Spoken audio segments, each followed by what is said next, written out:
പ്രിയപ്പെട്ട വിദ്യാർത്ഥികളെ, ഈ വീഡിയോയിലൂടെ നമ്മൾ പരിചയപ്പെടുത്തുന്നത് 6ാം ക്ലാസ് അർദ്ധവാർഷിക പരീക്ഷ ദുറൂസ്.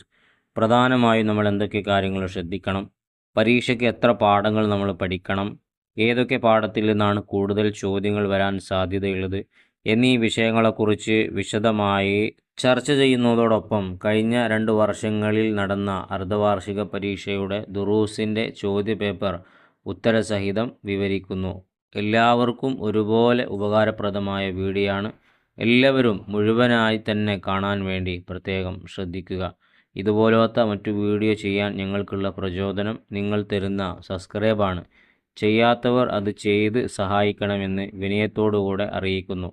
പ്രധാനപ്പെട്ട വിഷയങ്ങൾ ചർച്ച ചെയ്യുന്നതിന് മുന്നേ നമുക്ക് കഴിഞ്ഞ വർഷം നടന്ന ചോദ്യപേപ്പർ ഒന്ന് വായിച്ചു നോക്കാം. ഒന്നാമത്തെ ചോദ്യം നമുക്ക് നോക്കാം. ശരിക്ക് ശരിയും തെറ്റിന് തെറ്റും അടയാളപ്പെടുത്താം. അതിലൊന്നാമത്തത് അങ്ങേയറ്റത്തെ വിനയവും താഴ്മയും കാണിക്കുന്നതാണ് തൗഹീദ്. തെറ്റാണ്. രണ്ടാമത്തത് അഹ്ലുൽ ബൈത്തിനെ സ്നേഹിക്കൽ കാരണം നമുക്ക് വലിയ സൗഭാഗ്യം പരലോകത്ത് ലഭ്യമാകും. ശരിയാണ്. മൂന്നാമത്തത് മദ്ഹ് ചെയ്യൽ പുണ്യ നബി സല്ലല്ലാഹു അലൈഹി വസല്ലം ഇഷ്ടപ്പെട്ടിരുന്നു. ശരിയാണ്. നാലാമത്തത് അസ്കലു സ്വലാത്തി അലൽ മുനാഫിഖീന സ്വലാത്തുൽ മഗ്രിബി വ സ്വലാത്തുൽ ഫജ്ർ. മുനാഫിക്കുകൾക്ക് ഏറ്റവും ഭാരമായി തോന്നുന്ന നിസ്കാരം സുബഹിയും മഗ്രിബുമാണ്. അത് തെറ്റാണ്. സുബഹിയും ഇശാവുമാണ്. അഞ്ചാമത്തത് ഖുർആനിൽ കൂടുതൽ ആവർത്തിച്ചു വരുന്നത് അള്ളാഹുവിൻ്റെ കരുണയെ സൂചിപ്പിക്കുന്ന പേരുകളാണ്. അത് ശരിയാണ്. ഈ ഒരു ചോദ്യം അത്ര വലിയ ഇമ്പോർട്ടൻ്റ് ആയ ചോദ്യമൊന്നുമല്ല. കാരണം തെറ്റുള്ളത് നമ്മൾ പഠിച്ചു വെക്കേണ്ട ആവശ്യമില്ല. പുസ്തകത്തിൽ പറയപ്പെട്ട എല്ലാ കാര്യങ്ങളും കൃത്യമായി പഠിക്കുന്നതിലൂടെ തന്നെ ഇത്തരം ചോദ്യങ്ങളിൽ വരുമ്പോൾ ശരി ഏതാണെന്നും തെറ്റേതാണെന്നും നമുക്ക് അതുവഴി തന്നെ തിരിച്ചറിയാൻ പറ്റും. അതിന് പ്രത്യേകമായി പഠിച്ചു വെക്കേണ്ട ആവശ്യമില്ല. നമുക്ക് രണ്ടാമത്തത് നോക്കാം. അടുത്ത ചോദ്യത്തിൽ വന്നത് പൂർത്തിയാക്കാം എന്നുള്ള ചോദ്യമാണ്. ഇന്ന ഔലന്നാസി ബി യൗമൽ ഖിയാമത്തി അക്സറുഹും. നാളെ ഖിയാമത്ത് നാളിൽ എന്നോട് ഏറ്റവും അടുത്തവർ അക്സറുഹും അലയ്യ സ്വലാ, എൻ്റെ മേൽ സ്വലാത്തിനെ വർദ്ധിപ്പിക്കുന്നവരാണ്. 2 അഹിബൂനി ബിഹുബ്ബില്ലാഹി വ അഹിബു അഹ്ല ബൈത്തി ബിഹുബ്ബി. അള്ളാഹുവിനോടുള്ള മഹബത്ത് കാരണമായി നിങ്ങൾ എന്നെ ഇഷ്ടപ്പെടുക, എൻ്റെ മഹബത്ത് കാരണമായി നിങ്ങൾ അഹ്ലു ബൈത്തിനെ, സയ്യിദന്മാരെ, തങ്ങന്മാരെ നിങ്ങൾ ഇഷ്ടപ്പെടുക. മൂന്നാമത്തത് വമൻ അഹബ്ബ സുന്നത്തി. എൻ്റെ ചര്യയെ ആരെങ്കിലും ഇഷ്ടപ്പെട്ടാൽ ഫഖദ് അഹബ്ബനി, അവൻ എന്നെ ഇഷ്ടപ്പെട്ടു. വമൻ അഹബ്ബനി, എന്നെ ഇഷ്ടപ്പെട്ടാലോ കാന മഅി ഫിൽ ജന്ന, എന്നോടുകൂടെ സ്വർഗത്തിൽ കടക്കാം. നാലാമത്തത് അന്നബിയു ഔലാ ബിൽ മുഅ്മിനീന. മുഅ്മിനീങ്ങൾക്ക് നബി ഏറ്റവും പ്രിയപ്പെട്ടവരാണ്. മിൻ അൻഫുസിഹിം, അവരുടെ ശരീരത്തെക്കാളും മുഅ്മിനീങ്ങൾക്ക് നബിയാണ് വലുത്. അഞ്ചാമത്തത് സൃഷ്ടികളിൽ ഏറ്റവും കൂടുതൽ തിരുനബി സല്ലല്ലാഹു അലൈഹി വസല്ലമയെയാണ് നാം സ്നേഹിക്കേണ്ടത്. അങ്ങനെയാണത് പൂർത്തിയാക്കേണ്ടത്. ഇതിൽ പറഞ്ഞതൊക്കെ വളരെ പ്രധാനപ്പെട്ട വിഷയങ്ങളാണ്. പ്രത്യേകം നമ്മൾ നോട്ട് ചെയ്യണം. മൂന്നാമത്തെ ചോദിച്ചിട്ടുള്ളത് വ്യക്തമാക്കാം എന്നുള്ള ചോദ്യമാണ്.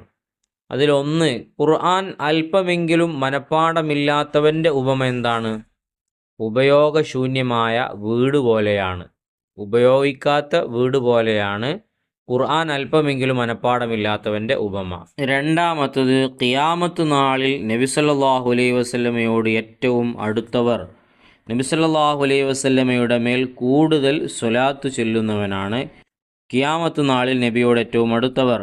മൂന്നാമത്തത് അഹ്ലു ബൈത്ത്. ആരാണ് അഹ്ലു ബൈത്ത്? നബി സല്ലല്ലാഹു അലൈഹി വസല്ലമയുടെ ഭാര്യമാർ, സന്താനങ്ങൾ, നബിയുടെ മുഅ്മിനീങ്ങളായ കുടുംബക്കാർ. ഇവരാണ് അഹ്ലു ബൈത്ത്, തങ്ങന്മാർ, സയ്യിദന്മാർ. അടുത്ത ചോദ്യം നോക്കാം. അടുത്ത ചോദ്യം നോക്കൂ. ഉത്തരം എഴുതാം എന്നതാണ്. അതിലൊന്ന്, മദ്ഹ് പാടിയ കഅബ് റളിയല്ലാഹു അൻഹുവിന് തിരുനബി സല്ലല്ലാഹു അലൈഹി വസല്ലം നൽകിയത് എന്താണ്? അവിടുത്തെ ഷാള് അണിയിച്ചു കൊടുത്തു. രണ്ടാമത്തത് ഖിയാമത്ത് നാളിൽ നബി സല്ലല്ലാഹു അലൈഹി വസല്ലമയോടൊപ്പം ഭക്ഷണം കഴിക്കാൻ സൗഭാഗ്യം ലഭിക്കും. ആർക്ക്? നബി സല്ലല്ലാഹു അലൈഹി വസല്ലമയും ഫാത്തിമ ബീവി, ഹസൻ ഹുസൈൻ റളിയല്ലാഹു അൻഹു എന്നിവരും അവരെ സ്നേഹിച്ചവരും, അവർക്കാണ് അതിനുള്ള ഇത്. മൂന്നാമത്തത് ഖുർആൻ പഠിച്ചു അതനുസരിച്ച് ജീവിക്കുന്നവരുടെ മാതാപിതാക്കൾക്ക് പരലോകത്ത് ധരിക്കപ്പെടും എന്ത്? പ്രകാശകിരീടവും സ്ഥാനവസ്ത്രവും. നാലാമത്തത് ഇഹ്സാൻ എന്നാൽ എന്ത്? നീ നിന്റെ അള്ളാഹുവിനെ കാണും പോലെ ആരാധനകൾ നിർവഹിക്കുക. നീ അവനെ കാണുന്നില്ലെങ്കിലും അവൻ നിന്നെ കാണുന്നുണ്ട്. അതാണ് ഇഹ്സാൻ. അഞ്ചാമത്തത് അസ്മാഉൽ ഹുസ്ന പരിഹാരമാണെന്ന് മഹാന്മാർ പഠിപ്പിച്ചിട്ടുണ്ട്. എന്തിനെല്ലാം? നമ്മെ അലട്ടുന്ന എല്ലാ വിഷമങ്ങൾക്കും അസ്മാഉൽ ഹുസ്ന ശക്തമായി പരിഹാരമാണെന്ന് മഹാന്മാർ പഠിപ്പിച്ചിട്ടുണ്ട്. നമ്മെ അലട്ടുന്ന എല്ലാ വിഷമങ്ങൾക്കും അസ്മാഉൽ ഹുസ്ന പരിഹാരമാണ്. ഈ വായിച്ച ചോദ്യങ്ങളൊക്കെ വളരെ ഇമ്പോർട്ടൻ്റ് ആണ്. ഒരു കാരണവശാലും പഠിക്കാൻ വിട്ടുപോകരുത്.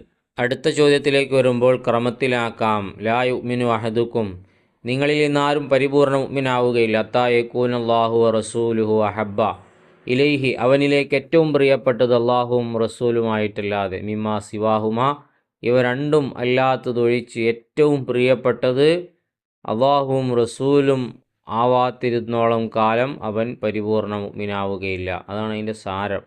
അത് വായിച്ചത് അഥവാ എങ്ങാനും സാരം എഴുതാൻ ചോദിച്ചാലോ എന്ന് കരുതിയാണ്.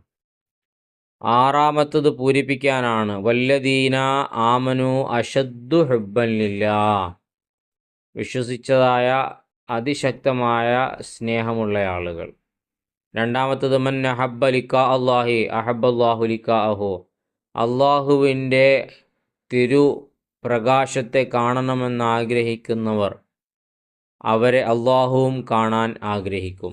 ഏഴാമത്തത് വന്നിട്ടുള്ളത് ആശയം എഴുതാം. അല്ലാഹുമ്മ ഇന്നാ നസ്അലുക ഹുബ്ബക വഹുബ്ബ മൻ യുഹിബ്ബുക വഹുബ്ബ അമലിൻ യുഖർരിബുനാ ഇലാ ഹുബ്ബിക, അള്ളാഹുവേ, നിന്നോടുള്ള സ്നേഹത്തെയും നിന്നെ സ്നേഹിച്ചവരോടുള്ള സ്നേഹത്തെയും നിന്നോടുള്ള സ്നേഹത്തിലേക്ക് എത്തിക്കുന്ന കർമ്മങ്ങളോടുള്ള സ്നേഹത്തെയും ഞങ്ങൾ നിന്നോട് ചോദിക്കുന്നു അല്ലാ എന്നതാണ് അതിൻ്റെ സാരം. അപ്പോൾ ഈ ഒരു പേപ്പർ വായിച്ചു കഴിഞ്ഞതിലൂടെ ഏത് രൂപത്തിലാണ് ദുറൂസിൻ്റെ ചോദ്യം വരിക എന്നതിനെക്കുറിച്ച് കൃത്യമായ ഒരു ഐഡിയ നമുക്ക് ലഭിച്ചു കഴിഞ്ഞു. ഇനി നമുക്ക് മറ്റൊരു പേപ്പറും കൂടെ കാണാം. ഇപ്പോൾ നമ്മൾ ഈ വായിച്ച ചോദ്യ പേപ്പറിലുള്ള ഒട്ടുമിക്ക ചോദ്യങ്ങളും ഈ പേപ്പറിൽ നിങ്ങൾക്ക് കാണാൻ കഴിയും. കൂടുതൽ സാമ്യമുള്ള ചോദ്യങ്ങളെ തിരഞ്ഞെടുത്ത് കമ്പയർ ചെയ്ത് നന്നായി പഠിക്കുക. പരീക്ഷയ്ക്ക് വേണ്ടി ദുറൂസിൽ നിന്ന് നമുക്ക് 8 പാഠങ്ങളെ പഠിക്കാനുള്ളൂ. അതിൽ കൂടുതലായി നമ്മൾ ശ്രദ്ധിക്കേണ്ടത് 5, 6, 7, 8 എന്നീ 4 പാഠങ്ങളാണ്. ഇതിൽ നിന്നാണ് ഏറ്റവും കൂടുതൽ ചോദ്യങ്ങൾ വരിക.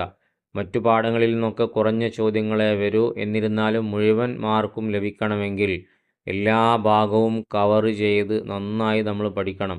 ഈ പറഞ്ഞ 5 മുതൽ 8 വരെയുള്ള പാഠഭാഗങ്ങളിലെ ആയത്തുകൾ, അതിലെ ഹദീസുകൾ, അതിലെ സംഭവങ്ങൾ, ചോദ്യം ഉത്തരം കൃത്യമായി നമ്മൾ പഠിക്കുകയാണെങ്കിൽ മുഴുവൻ മാർക്കും നമുക്ക് കരസ്ഥമാക്കാൻ കഴിയും. ഈ കാണുന്ന ചോദ്യം കൂടെ നിങ്ങൾ കൃത്യമായി ശ്രദ്ധിക്കുക. അതും കൂടെ വായിച്ച് വീഡിയോ ദീർഘിപ്പിക്കാൻ ഉദ്ദേശിക്കുന്നില്ല. വളരെ എളുപ്പമാണ്, നിങ്ങൾക്ക് തന്നെ നോക്കിയാൽ മനസ്സിലാവും. ഇതുപോലത്തെ മറ്റു വീഡിയോ ചെയ്യാൻ ഞങ്ങൾക്കുള്ള പ്രചോദനം നിങ്ങളുടെ സഹായമായ സബ്സ്ക്രൈബാണ്.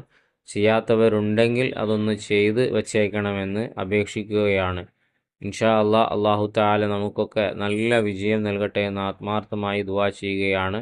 ഉപകാരപ്പെട്ടെങ്കിൽ കമൻറ്റിലൂടെ അറിയിക്കുക. ലൈക്ക് ചെയ്യാനും ഷെയർ ചെയ്യാനും മറക്കരുത് എന്നറിയിച്ച് നല്ലൊരു വീഡിയോയുമായി വീണ്ടും കാണാം.